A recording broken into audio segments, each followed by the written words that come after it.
Burwood Pegasus.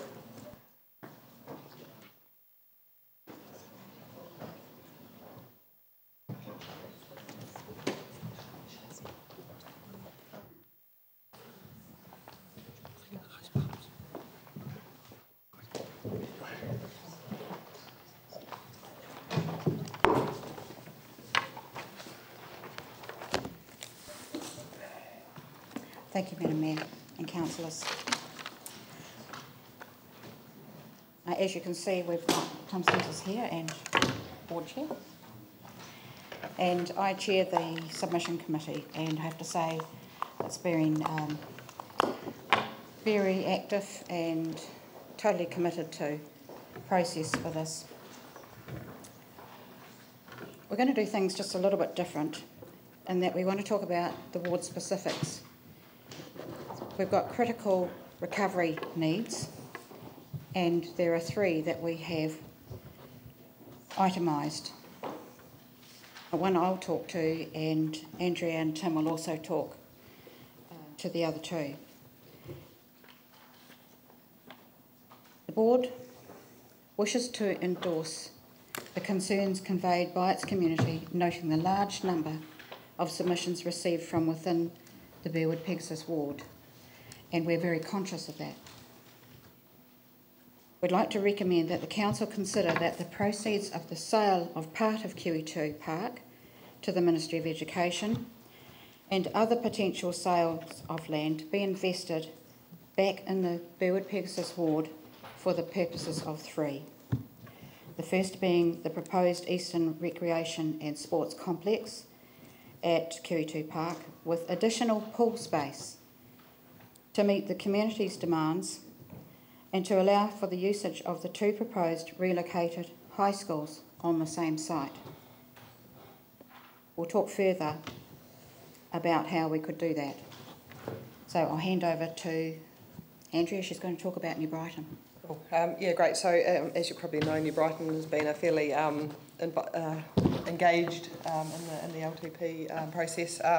I believe last week you guys approved the DA, Development Authority, so this possibly changes a little bit what we put in our submission, but we just want to really to support the New Brighton Legacy Project and finding ways to enable that to happen.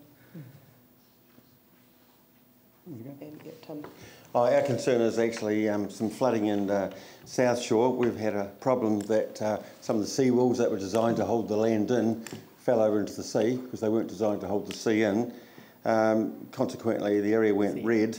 The seawalls are still down. The foundations have been bulldozed away, which has let the sea come in on extreme events. Now, I've had many meetings with Sarah and council, and both say it's each other's problem. Meanwhile, we're at risk of being flooded, and like the new landlords are not, or somebody, I'm not sure who the landlords are actually at this stage, because there's a paper road in front, which confuses the issue. So some land's gone onto the paper road. So it's a difficulty. The people down there are obviously very, very concerned because this has been going on for a year now. They're talking to and fro. We need it fixed. We feel like we're a flood risk that can be averted. We had the Caspian Street, Ebb Tide Street done, and we're extremely grateful. It came out fantastic. Council got onto that with the flood management plan. We would like something like that continued with some form of protection. And I must say we had a meeting on, Bill Simpson and I from the Resident Association had a meeting on Friday with Ramon Strong and Tim Power from Sarah, and I feel like we've made some progress, but I really would like your support to get this done quickly. We're going into a winter period, but we do get southerlies, we do get more rain, and it is something that could be averted so easily, so quickly, that could save a lot of problems. Thank you. Thanks, Tom. So we'll move on to capital works proposed for the ward. Item 424.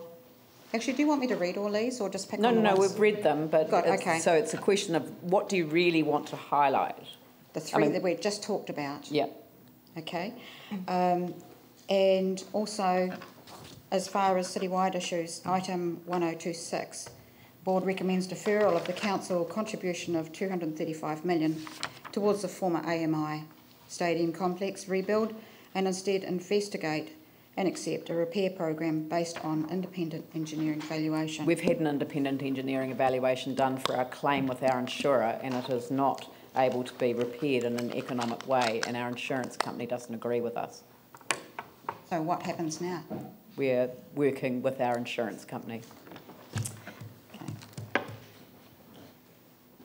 Flood protection, which we have. No, we'll come back to that because that's Andrew's going to talk about that under. I just talked about it. Yeah, this is the item. Oh, okay. The board supports non-privatising and recommends retention of at least 75% of the assets, and look at selling non-strategic assets such as the surplus land, City Care, Enable, Orion, Redbus, ahead of strategic assets. And I think that's going to be covered a little bit more by Andrea. In your view, the only two strategic assets are the port and the airport. First part. So just to be clear in what you just said, the only two strategic assets in your view are the port and the airport. Not necessarily. So, but you said sell, Enable, Orion. Yeah, else? City Care, Enable, Orion, Redbus. Mm-hmm. So what did you want 75% of them. What did you want left? What did you regard as strategic assets not to touch? I think it was more of an example. Yeah. The ones we haven't read. So the port and the airport. Right. Okay. Support for other organisations in our ward, Rafiti Golf Course, which has been very strenuously supported within the community. So the board strongly supports retention of that golf course and the club, and the council to give consideration to the proposal from Rafiti Club Committee and members to administer and maintain the Pro Shop golf course and golf club. Yeah, the council will be considering a paper that recommends that we go out to tender in order to test the market as to what's on offering, and if the golf club tenders for that. The issue is that it be at no cost to the ratepayer. So maintaining a golf club by ratepayer expenditure, and I understand that our staff have been working with the Rafiti Golf Club and that they are very keen to take over, but we have to go through an open procurement process. And the same for South New Brighton. And the same for South New Brighton. Okay. That's probably happened since we've done our submission. Yes, it has, and I do apologise for that. I mean, in fact, I should just take a minute and just explain what happened. So it was done through the activity management plan process, and people weren't alert to the fact that these remained in their activity management plans when they were signed off and published. So I took legal advice as to whether we could in fact reverse that decision prior to the conclusion of the whole process, and we got legal advice saying that we couldn't deal with it until we get to the end of the process, and I've just decided sue me. We'll get all of the information that we need so that the council can actually make a decision at the end of the long-term plan process. So if the decision is that the Rafiti Golf Club wants to run the course and there is no cost to the ratepayer, then we are in a position to accept that. But we won't, timing-wise, probably be in a position to deal with South New Brighton. But it wasn't a closure; it was a no cost to the ratepayer provision. So hopefully we're going to get to the point where we'll be able to make a decision on it at the same time as the long-term plan, and not go out for a public, call of expression of interest after we've made a decision to do that, if you see what I mean. So that's why we've brought it all forward so it can all be dealt with by the end of the month. Thank you. End of next month. Okay. Yeah, carry on. Sorry, I wanted to interrupt and just explain that. That's okay. The coastal pathway, which we've itemised there as well, the coastal pathway group will be submitting on Thursday, and we'd like to support that you know, what that will do is close the loop of walkways in the ward once the walkway around the Avon happens. That would be a major asset for the ward, because anywhere in the ward you'll be able to hop onto that walkway. It's a quality of life issue, and I think it would be really appreciated by the residents. Now I wanted to touch on how we could fund pools in the ward. If we're able to increase the size of the scope that we have at present, is the land at Q2. There's people in the community that have said, well, why can't we have the money put back into the pools rather than leave the east? And that is an issue that residents feel quite sore about, is the fact that there's nothing, it appears to them there's nothing happening, but there's assets leaving the ward. The same with Porritt Park, which we understand is under expression of interest right now. Well, that was a decision taken by the community board, and it's not a decision that's been supported by the council. Well, it hasn't. No, they're not allowed to. It hasn't come back. It's a metropolitan asset, so they can't even sign the lease. So it's got to come back to council anyway. And you know, the council made a decision at the time that we were aware that the community board had received a deputation, making it crystal clear that we didn't want anything happening in the contiguous areas to the residential red zone while the residential red zone itself was under consideration. If we reinstate the natural run of the river to put a watercourse in there, how on earth is there going to be a park and a sports facility in the middle of that park? So it really does need to wait, but I don't know why the decision was made to go out to a tender when it's not a decision that the community board can make. So anyway, we'll deal with that when it comes back to council. Just feels like I'm speaking for myself here, that we're not consulted. Well, and yet it's an asset in our ward. No, but metropolitan assets are Yes, I not understand that. matters that can be dealt with by community boards. So I've asked the question as to how we've ended up with a situation that a community board can call for an expression of interest when they can't make the decision. It seems rather circular to me. But of course you'll be consulted about it, because the future use of the residential red zone is going to be consulted in one way, shape or form. And meanwhile, we're in a holding pattern, waiting. That's right, we're all in a holding pattern as far as the residential red zone goes. We've already heard that the government is going to produce a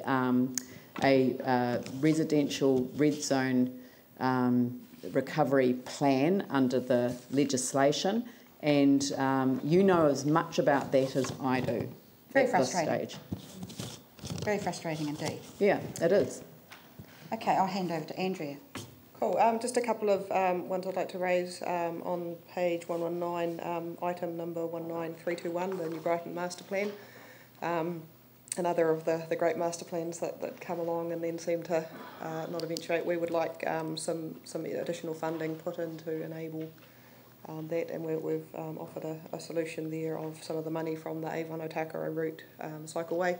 We believe that with the red zone decisions being a long way off, it's premature to have a budget set in stone there, when we don't even know where, what that land is going to be used for, where the route will be. Those types of things is also concern. The cycleway will be very much around following the river, whereas most residents who commute will take Pages Road, it's a straight road to get to where they want to go. So there's a lot of work to be done before that cycleway begins, so we'd like to see the master plan enabled. The other one, the very last line of that page, that the board requests the $19 million from the museum redevelopment capital grant to be spent on immediate footpath repairs where health and safety is an issue. Both my children have been hospitalised in the last 18 months after footpath accidents. I see so many misses or near misses and trips, and I've tried to find out the stats from the emergency department, how many people are coming in with footpath injuries in the east, because there is so many hazards. So many parents don't let their children out to walk or to scooter because they just have, you just can't avoid having accidents. I guess we just, yeah, that's something that I'm really passionate about. I've had a son with a broken wrist and a daughter with a head injury, and nobody wants to see their kids being continuously injured. Not to mention quality of life for adult residents that want to go out for walks. A lot of people just don't anymore because it's too dangerous, and there's puddle here, and so many places you have to walk out onto the road because the footpaths are completely impassable. So that's something we would like. I think your ward would have this worse than any other ward. Oh, absolutely. And I seem to recall a long time before I was mayor that there was going to be a commitment made to at least allow one side of the road to be accessible. But it's and you've got mums with prams, you've got kids on trikes, and you've got elderly people on their motor scooters. I mean, I heard one the other day who'd actually sold their motor scooter or whatever it's called. I can't remember what they're called. I had to rescue somebody once. So mobility scooter, she sold it because she can't use it. Yeah. You know, and actually that means she's trapped in a house, and that's in the Parklands part of your ward. So there are huge issues that we've got to deal with in your ward. So how much are you asking for to be put on budget for that? And that one we asked for the 19 million deferral from the museum redevelopment. No. How much? Sorry, you're asking. Sorry, where is this? The very bottom line, the very bottom paragraph of page 119.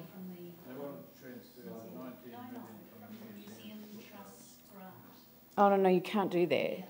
So no. But you're wanting $19 million to be put on the budget. I mean, at least I think that I mean there is a lot of footpaths to be repaired.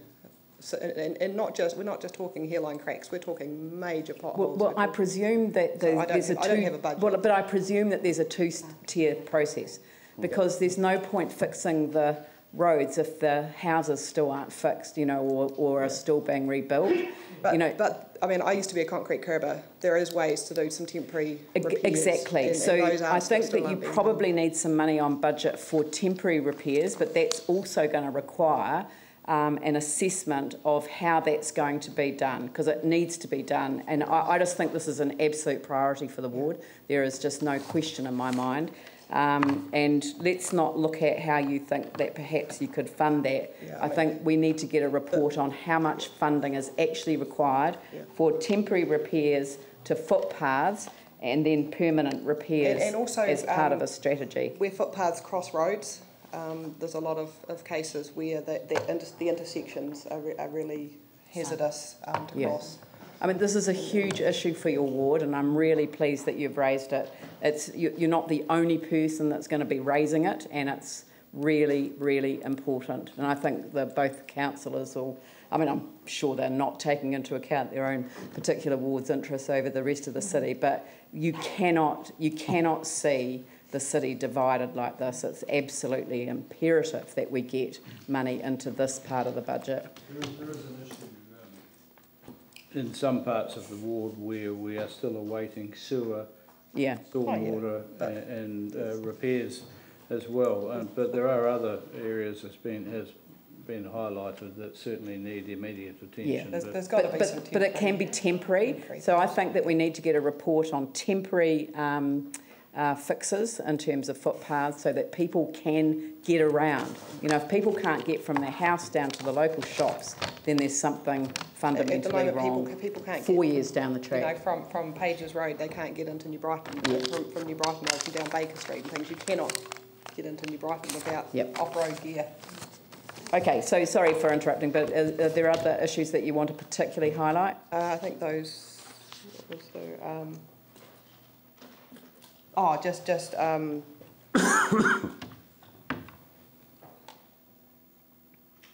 Sorry, I'm not sure where that. We were responding to the asset sales. Oh yeah, so we've heard a lot. You guys have heard a lot today about the People's Choice Plan. The board support in principle most of the key strategies. I think it's sort of spelled out reasonably clearly. One of our things was ask the government to use the 37 million they've allocated to the stadium for repairs of roads. Again, it's the same sort of thing. Well, we can't ask the government to do that. So I found that out since earlier today. I'm just really looking for, is there any, I think we've got the issues around the ward, so I think we'll go to questions. Ali, Glenn, Phil. Thank you. I had a question probably directed at you, Leanne, just to clarify, because a number of submissions have talked about using that $19 million that's earmarked for the museum trust. You can't. Yeah. Can you explain that? I mean. Well, no. I mean, it's the point is that wards have been asked to kind of look within their own wards as to whether there's things that can be deferred within their own wards, and what the priorities would be in their wards. The idea of looking at what's going on in terms of a central level, that it doesn't wash.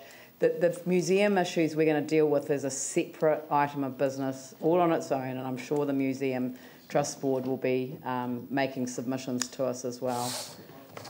Statutes around the funding? Yeah, we've got statutory obligations as far as the Museum Trust Board goes, so we can't just move money out of a budget that we're statutorily required to put into. With our ward, it was very hard to find money because we've got so little. But that's the point, and maybe it's your ward that needs to be saying that we need more investment because our ward has been the most damaged in the earthquakes, and our ward needs to have more money spent on it from the rating base across the city because it was more damaged. So, and I don't think you should feel ashamed of saying that.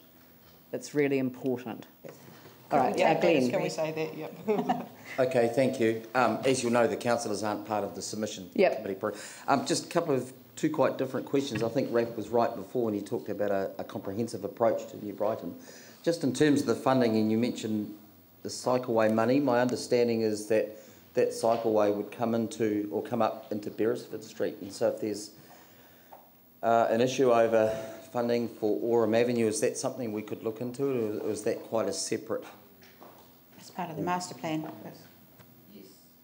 The year, it's not for quite a few years, really, till about. So yeah, whether we could. I explained look that. into the feasibility of that. My other question's quite different over the South Shore stock banks there, Tim. So the understanding is obviously Sarah zoned it red, took away the houses that sought to actually facilitate flooding more than there was before. Now there's confusion over whose land it is, and Sarah is in fact saying, well, it's your land, your responsibility. Is that your understanding? Well, that's correct. I mean, the original owners actually maintain their seawalls, and it's probably a bit like having a breach in, say, Humphreys Drive. You know, there's now a gap there in front of several people's houses, and when I approached Sarah about it, they said, well, no, it's council's problem, and that's what I've had all the time, so it's going back and forth. Meanwhile, nothing's been happening. But I said I did have a bit of a breakthrough on Friday, I believe, but I would like the council to kind of follow that up. It is a real risk for people down there. I mean, we don't need any more hassles, and this can be fixed. Yeah, I guess that I've taken a particular interest in the whole east, and so I've asked staff to brief me on this whole issue. And it's not an isolated issue, and it may be that the solution isn't a sea-wall, but it's a bund closer to the houses in terms of protecting the houses that are there at the moment. So I think that there is a need for a specific conversation, but putting back what was there before when it collapsed in an earthquake event isn't necessarily the best solution for the area, but it does need a solution. So I totally agree, and we're not asking for the seawalls to be put back as they were. We're just saying we want some protection of some sort. And a bund may in fact be the right thing to do. The story. So, there might be several different ways of doing it. There are a number of people who are looking at this issue for you as we speak. I'm sure they're working late. I hope they are. Thank you. Yeah. Okay. So Phil. Just on that aspect of flooding on the South Shore, like when we saw the work, for example, that your board had done on your Aranui local flood defence planning in the event of a disaster, it's really impressive. It's a really good model. So I'm just wondering, is there not scope, besides looking at protection, like bunds and things, in the event of an emergency particularly, for that plan to be extended to include South Brighton? Well, there is already plans in place. I'm on the New Brighton Safety Partnership, and we've got plans to look at using the Aranui model as a template for the Greater New Brighton area. We made an attempt last year to do that, but everybody's exhausted over there. Nobody's got energy. We had no steam to get it up and running with no funds. And okay, there are some staff who are involved with that, Andrea, so perhaps... Yeah, but it was led by the community. Oh, yes, it was community-led, but I mean in terms of support for it happening too, and I'm pleased to hear that's progressing. It's all volunteer time, and we're all burning out. I know that. It's a really good model. Thank you. I'm sure that the Aranui Community Trust would be happy to lend some support in that regard. My other question... New Brighton now network's greater than it ever has. It's got a lot of networks, so in a lot of ways our community has become a lot more resilient already. Yep, absolutely. Pre-quake. Thank you. My other question really was about, in terms of the capital works you're proposing, is for the suburban master plan for New Brighton. And I'm just wondering how you see the future coordination of that. And Glenn alluded to this, because this morning we had a submission from the New Brighton Business Association that in fact saying, look, they would do all this coordination. It was going to cost council too. But I just wondered how you perhaps would see their proposal, or is there another way, in fact, that the coordination of the master plan can still happen besides the funding? I'm not sure I follow the question. I mean, I didn't actually hear the full submission, but I would assume that there's already the networks are already there in place to enable it to happen. What it lacks is funding. It may, well, the network, but yeah, okay, it's a different sort of proposal. That's all that'll be done by an individual group. That's all, Andrea. Where I'm coming from too is that my understanding was that each master plan had some staff associated with that plan to help develop it. That's all. And I'm just wondering how, in fact, this proposal might fit alongside what has been the practice in some other areas too. But look, we can have that discussion, or you can have that discussion later with the councillors. Yeah. All right, Jimmy. Thank you. One question regarding the one of AC need to be clarified. On page 120, one of AC is the electricity network. You define, specify as the strategic asset, which it is. Which one it is? We already had that question. On page 8? We did have that question. I mean, I think that these were just examples. Yeah. Oh, sample, okay. Yeah, I think that's... We're not as informed as you guys sample, okay. I saw this. Yeah, no, that's fine. Yanni. Okay, thank you. Just two quick questions. Yes and no. Thank you for raising the footpath issue. My understanding is that our maintenance levels of service have not changed, so they haven't been reduced. I know you came, I think, last year and the year before and sought those reassurances. What's your understanding of the current maintenance levels of service? There is almost nothing. There's almost nothing. I mean, there's still massive damage where curbs have been popped up, this far up out of the ground. Yeah. So things like street cleaning. It's so widespread. So you can see a large area of parklands, North Beach, the west side of North Beach. Yep. Avondale. Okay. So the normal maintenance isn't being done. Yep. Okay. And the second question. No, hang on. I think that's Yanni. I wouldn't quite say this. The footpaths are, I was going to use a B word there, but they're stuffed, and they need to be repaired or temporarily repaired. There's no point going in and cleaning the street if you can't walk along the footpath. I mean, they do clean the streets. There's stuff that yes, I know, and they do clean the streets. Clean them. So I'm just trying to understand. Because we heard like a year ago. The top priority is people can't walk on the footpath. I understand that. I was asking about the maintenance, like the day-to-day maintenance that we've heard previously isn't being done, and I'm just checking whether it's being done now. There are streets around Baker Street in North New Brighton that I can't guarantee, but I'm fairly sure they've got those old style culvert, the deep ones with they've got the hole under the driveway bit. Yeah. And I'm sure a lot of those have not been cleaned since the earthquake. There's still a lot of liquefaction down that street. So levels of service. There's also your second question. Sorry, there's also the issue that in some of the streets, I know in Barra Ave, where culverts, the bridges, have actually collapsed and they've actually filled the whole thing in and just cemented it over. Yeah. So there's nowhere for the water no to flow. No flow. I just wanted to check on the issue in Hagley-Ferrimid ward is we've got a whole bunch of lateral spread as well where kids are playing and possibly at risk of getting injured, and there doesn't appear to be any program to fix the lateral spread. Have you got areas of lateral spread as well that are like the footpaths that are at risk? Massive areas and just filled with gravel or just left completely as our pothole, just huge big potholes, curbs all. Yeah. So are you aware of any program to fix those in your ward? There's a massive level of damage that hasn't been assessed or dealt with. The areas I've been looking at, nothing's happened in 2 years. The whole city's Yeah, two quick ones. So the item 424, the playground budget, which is around 3 mil. Yep. So potentially we could bring that forward if we're going to redevelop the pool area, because that's obviously where the playground is. Yeah, there's another element to consider there is that the New Brighton Legacy project may land near or on that site, so we want to be careful not to spend a whole lot of money developing it and then... Well, that's what I'm saying is we would do the two things together at the same time. Yeah. So you can still have your whale thingy.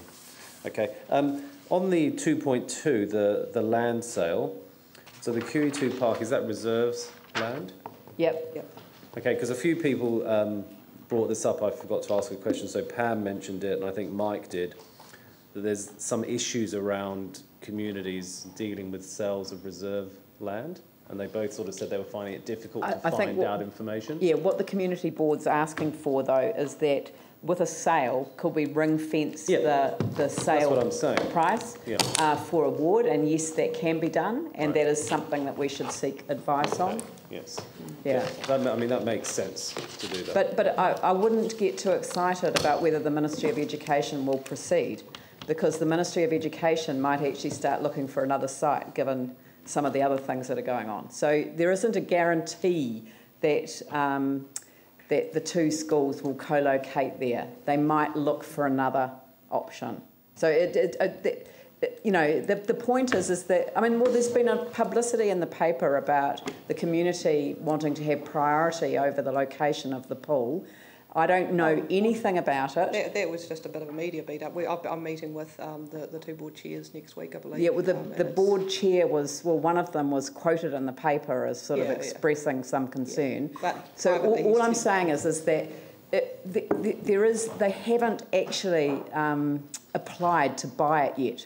So don't bank the money until it's my point was more establishing a process for communities there is a to process deal with where reserve. that can be done. So they can do that? Yes. Okay, because a few of them have asked about that. And I think it should be certainly a priority of the money.